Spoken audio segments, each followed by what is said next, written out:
Hare Krishna. Question: how can we overcome our ego? We all know that we have the ego, but how do we go about overcoming it? Answer: I am also struggling. I have a huge ego, so I cannot give an authoritative answer from any realization of my own. But based on what I have heard from Guru Sadhu Shastra, I can speak a few things. Our process of bhakti is not about giving up ego, it is about giving up false ego. False ego is to think that at one level it means for the soul to misidentify with the body, but at a deeper level, we have to consider what is the effect of that misidentification. Now, our bodily misidentification makes us think that actually I am a material creature and that material things will give me happiness, and largely our body misidentification gives us a prithak bhav, gives us a sense of existence independent of God, and that is a primary problem. So when we have true ego means we understand that I am a soul, and as a soul I am a part of Krishna. So we have Yamunacharya in the Stotratna, he says that Bhavantamevanucharam nirantara prashantani sheshamanorathantara kadahmaikantika nitya kinkara praharishishami sanatha jivitam. So he says that ever since I have fixed my mind on you, my Lord, Bhavantamevanucharan nirantara, steadily I have fixed my mind on you. Prashantani sheshamanorathantara, and my mind has become peaceful. The mind is just like on a chariot running here and there, it has become peaceful, prashanta. And now, does that mean that I am going to live a life which is passive forever? No. My aspiration is kadaham aikantika nitya kinkaraha. When will I accept that I am your eternal servant? Aikantika, pure eternal servant. And praharsheshami sanatha jivitam. And praharsheshami, I will delight in the fact. What is the fact? Sanatha jivitam. That now I am no longer anath, no longer do I have no master. I have the supreme, the best master, the best nath, Jagannath. He is our eternal protector, eternal Lord, eternal guide, greatest well-wisher. So when will I delight in the fact that I have such a wonderful master?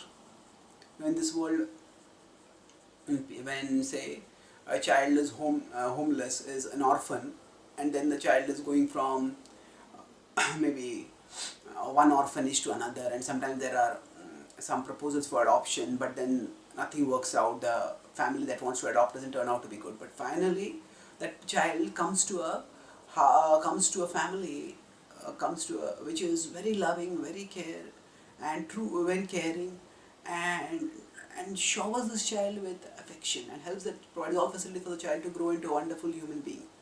Then that child will be grateful, what kind of life I was living earlier, and this family has adopted me. So that will be the joy of that child. Sanatha jivitam. So or for that matter, somebody has been repeatedly unemployed, and then occasionally that person gets a job, but the bosses are very exploitative. And then finally one gets a kind boss who pays well and who also is concerned about the growth of the employee and the security of the employee. And they feel, oh, this is such a good job, I'm grateful, good boss, I'm grateful for this. So like that, Krishna is not just our Natha, he is not just our boss, he is also our father.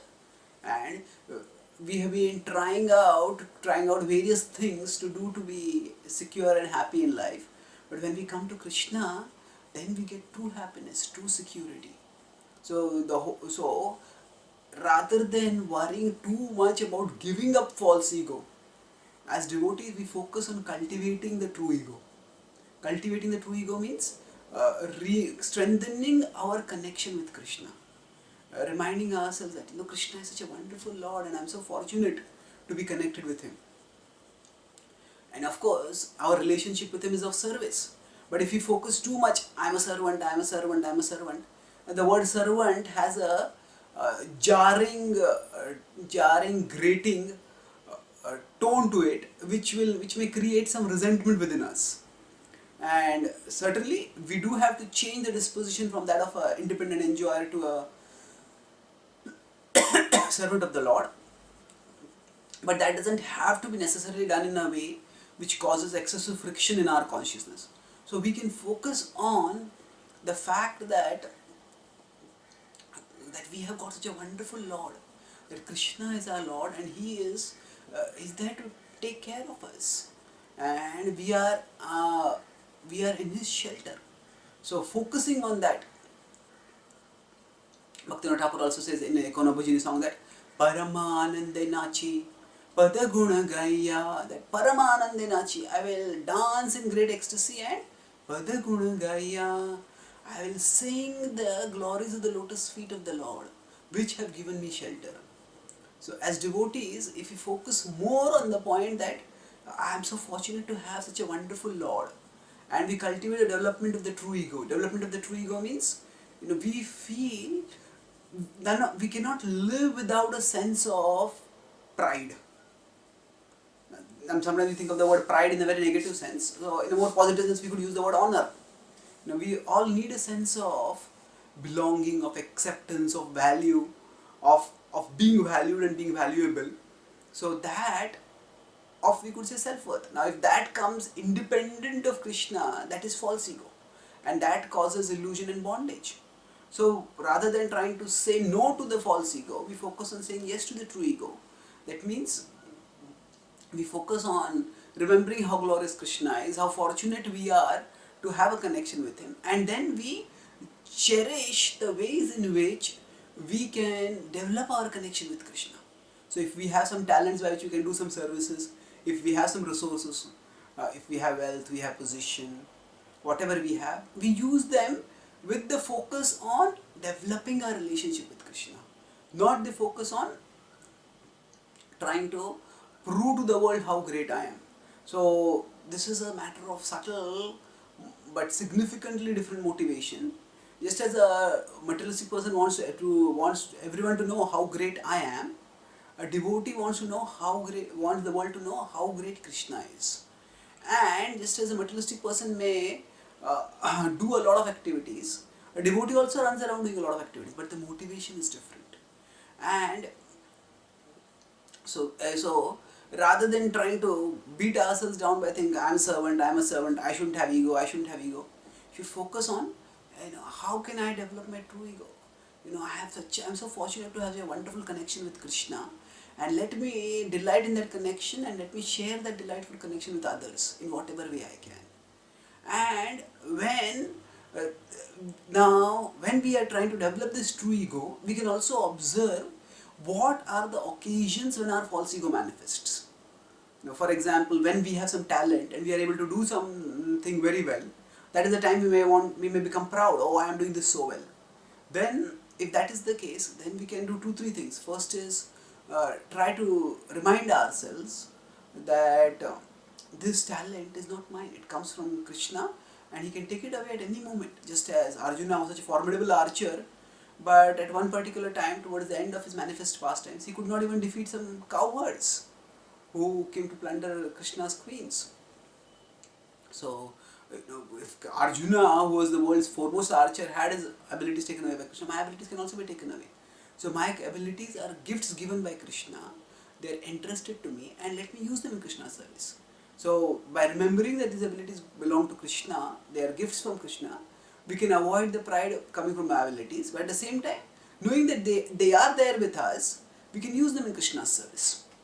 And also our pride may come up when our ego may manifest when somebody disagrees with us. And now it's possible that we may be right and that person may be wrong. And it's also possible that that person may be right and we may be wrong, but it's possible that, as is most common, both have some right and some wrong in it. So the egoistic responsibility to try to taunt the other person or crush the other person, goad the other person. But at that time we can think, rather than thinking, oh, this person is wrong and I am right, we can focus on, now how would Krishna want me to behave in this situation? My goal is not to prove that I am right, my goal is to please Krishna. My goal is to develop my relationship with Krishna. So then that thought that how can I serve Krishna in this situation, that will protect us from responding egoistically.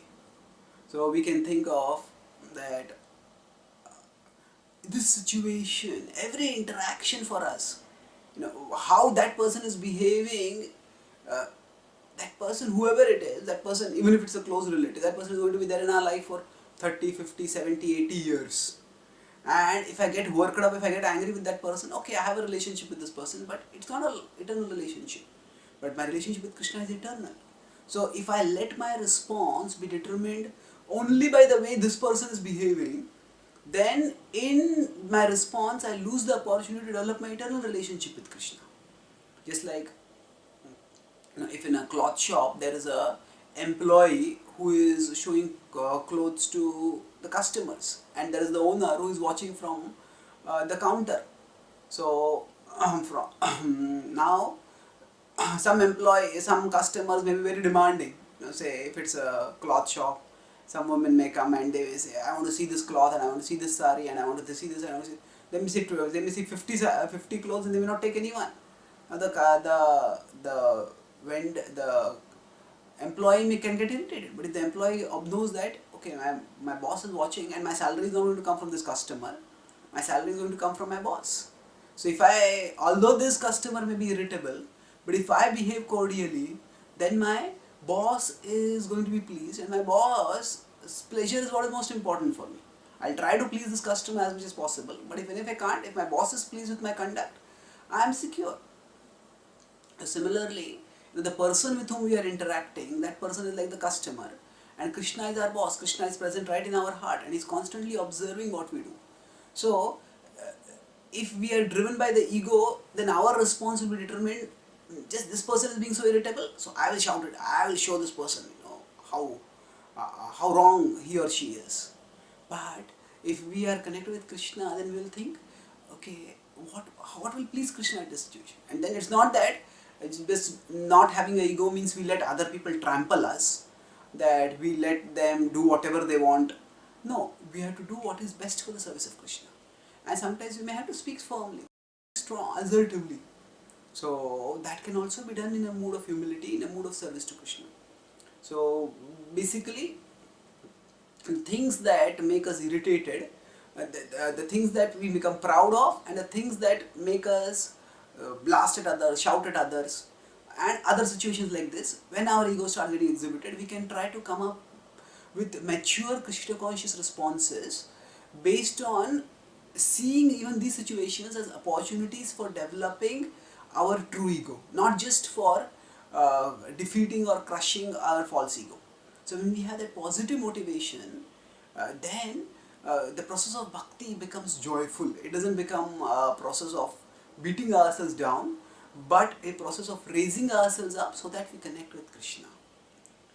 And in this way, gradually, by keeping Krishna the center, the process of purification, although there is definitely some level of pain when our false ego is crushed, but there is also a great level of joy as our true ego is developed, in the sense of our relationship with Krishna is developed, and in that we get greater shelter and security, which will last for us eternally.